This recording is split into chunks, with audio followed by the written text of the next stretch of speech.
Salut les amis, bienvenue sur Plante ta liberté, la chaîne où on fait pousser notre liberté financière.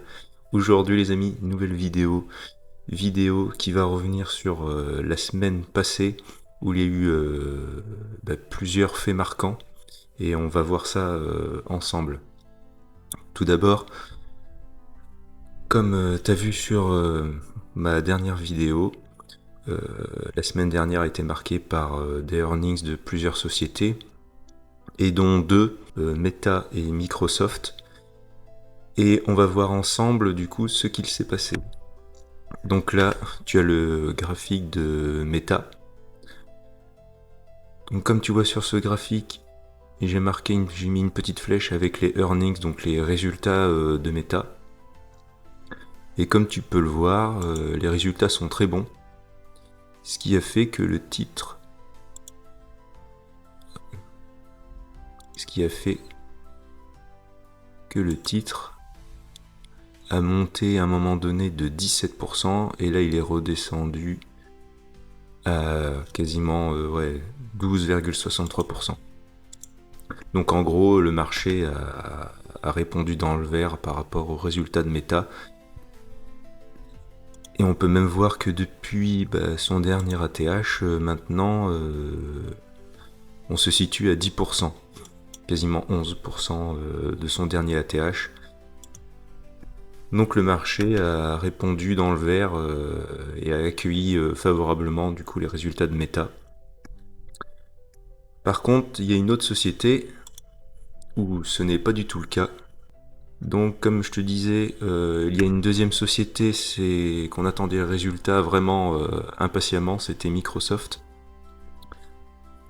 Et là, malgré de bons résultats, le titre s'est fait cracher, quoi. Le marché n'a pas du tout apprécié, et ce qu'il n'a pas du tout apprécié, c'est le fait que Microsoft n'arrive pas à répondre à la demande. Ils n'arrivent pas tout simplement à suivre. Et le titre, depuis les earnings, il a chuté. Donc il a chuté, il avait même chuté à un moment donné même de plus de 10%. Là je vais le refaire. Donc là il avait commencé à chuter déjà avant les résultats. Mais en gros, on est descendu à 10 et puis là on est à moins 7%. Et depuis son dernier ATH, on est à moins 30%. C'est quand même une société, l'une des plus belles sociétés mondiales, Microsoft. Et là, du coup, pour ceux qui voudraient rentrer sur une des 7 fantastiques, il faut attendre que le marché repasse à l'achat. Mais en tout cas, aujourd'hui, ça serait quand même un bon point d'entrée pour ceux qui veulent créer une ligne ou investir dans Microsoft. Donc voilà, en ce moment elle est à moins 30% par rapport, je dis bien par rapport à son dernier ATH.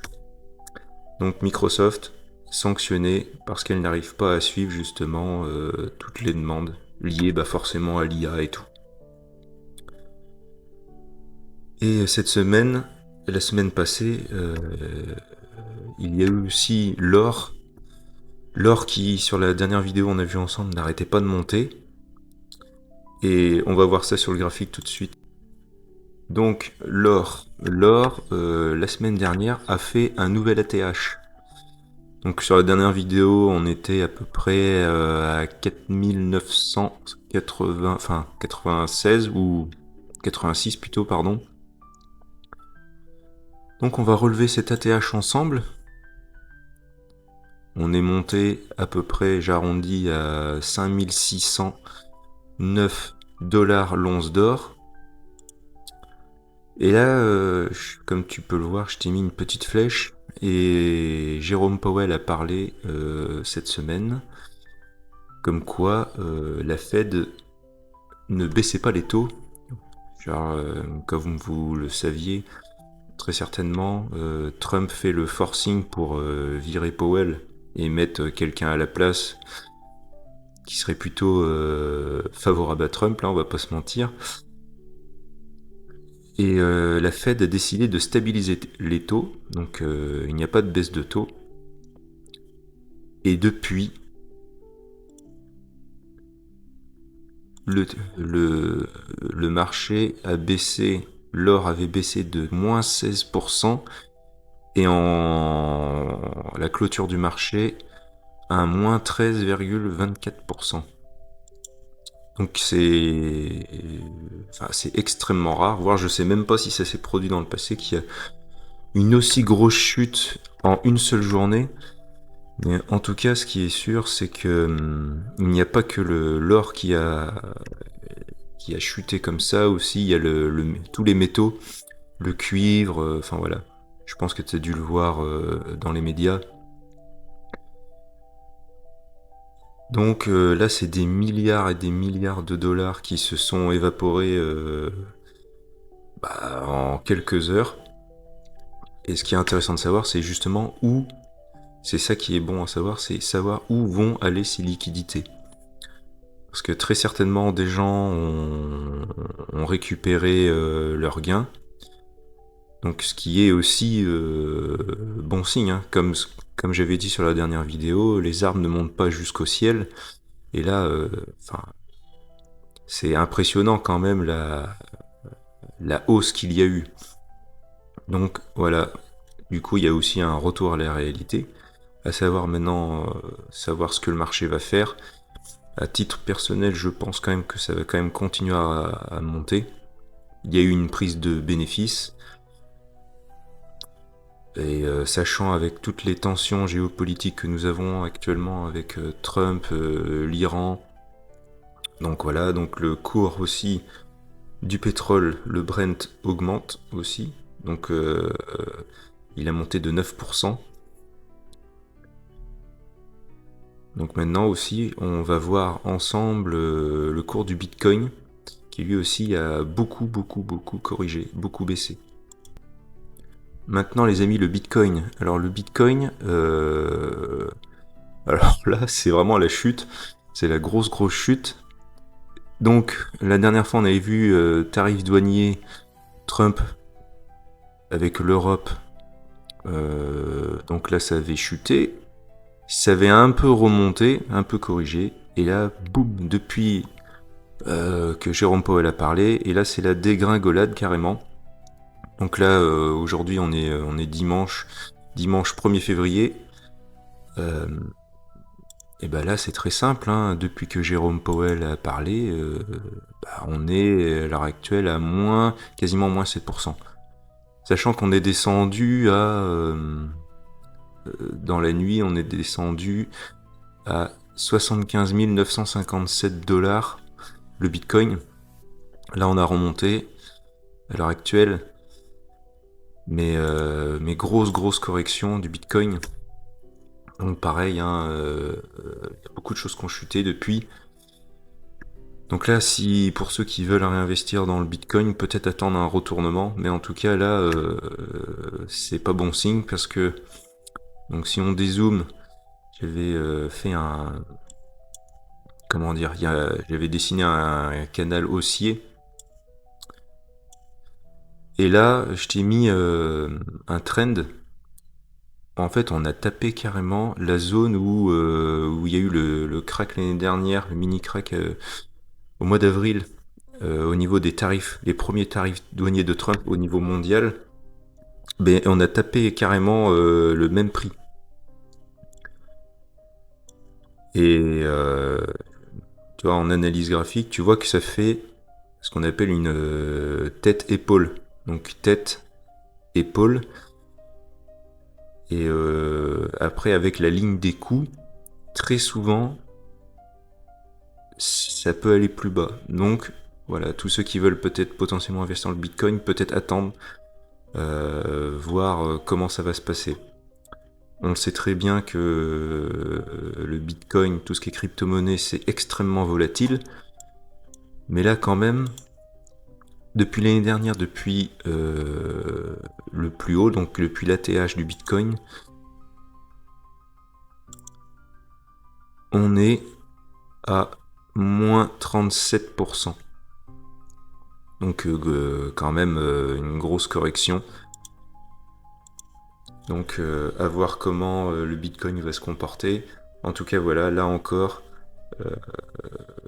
grosse volatilité. À voir comment ça va se passer dans les semaines, les mois à venir.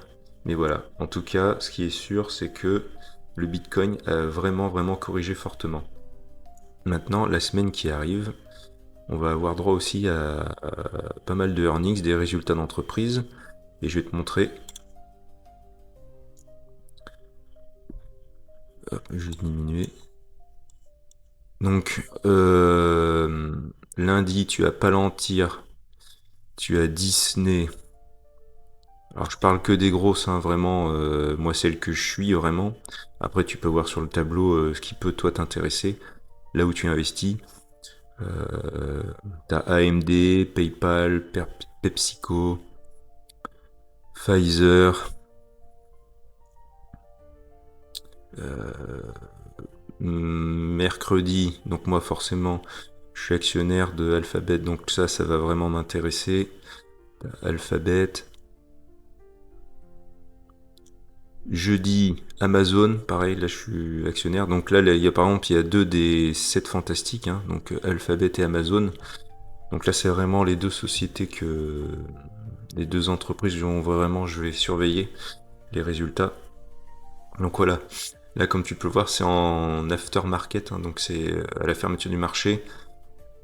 Après, pour ceux qui sont au niveau de la tech, bah, t'as Qualcomm, t'as AMD, voilà.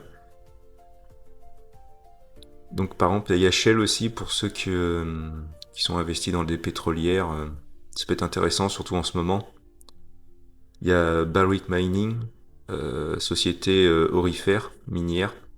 Donc là, surtout en ce moment avec l'or et tout, ça peut être intéressant à suivre. Donc voilà, donc on va voir le graphique de Alphabet. Donc Google, les amis, Alphabet.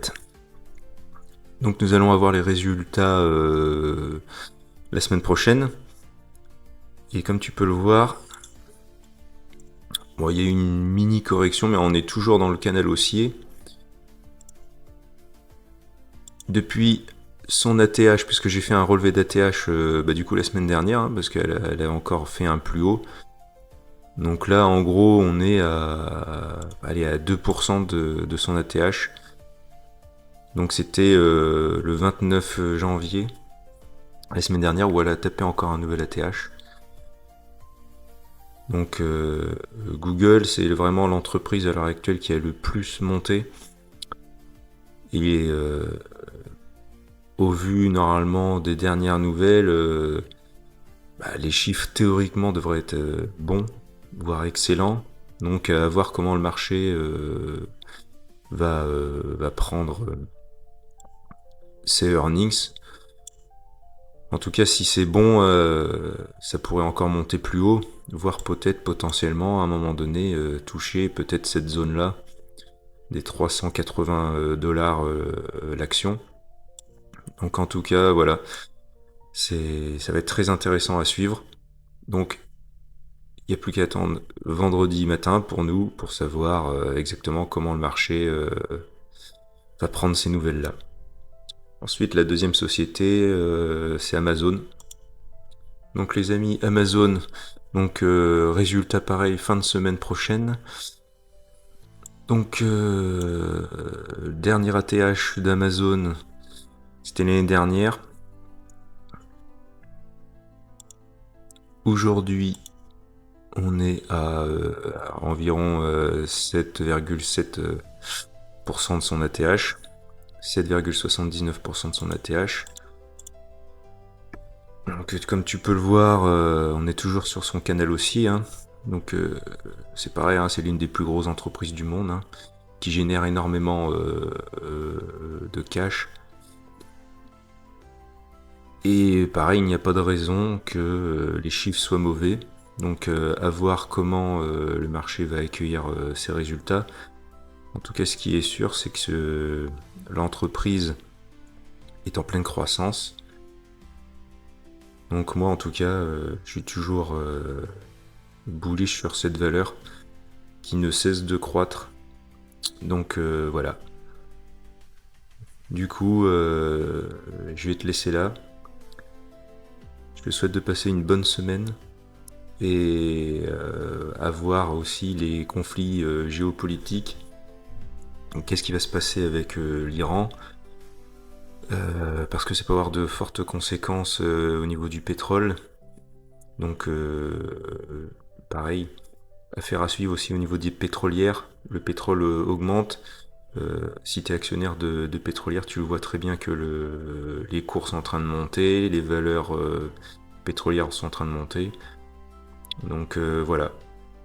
En tout cas, je te laisse là, je te souhaite de passer une bonne semaine et je te dis à la prochaine pour une nouvelle vidéo. Allez, salut!